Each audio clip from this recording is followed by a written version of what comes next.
ಕ್ಲೀಂ ಕೃಷ್ಣಾಯ ನಮಃ. ಓಂ ವಸುಂಧರೆ ಸ್ವಾಹ. ಲಕ್ಷ್ಮೀ ಪ್ರಾಪ್ತಿಗೆ ದಿನವೂ 108 ಸಲ ಜಪ ಮಾಡಿ. ಅಕ್ಷಯ ತೃತೀಯ ದಿನ ಲಕ್ಷ್ಮೀ ಕೃಷ್ಣನ ಜಪ ಪೂಜೆ ಮಾಡಿ. ಅವಲಕ್ಕಿ, ಹಾಲು, ತುಪ್ಪ, ಸಕ್ಕರೆ, ತೆಂಗಿನಕಾಯಿ, ಬಾಳೆಹಣ್ಣು ನೈವೇದ್ಯ ಮಾಡಿ ತುಪ್ಪದ ದೀಪ ಹಚ್ಚಬೇಕು.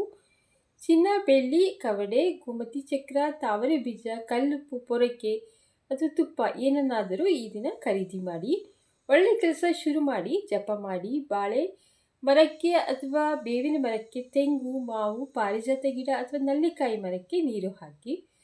ಅಂಗೈನ ಹೆಬ್ಬಟ್ಟಿನ ಕೆಳಗೆ ಶುಕ್ರ ಪರ್ವದಲ್ಲಿ 1176 ಎಂದು ನಂಬರ್ ಬರೆದುಕೊಳ್ಳಿ ಹಸಿರು ಪೆನ್ನಿನಿಂದ, ಅಥವಾ 897 ಅಥವಾ 528 ಈ ನಂಬರನ್ನು ಬರೆದುಕೊಳ್ಳಿ.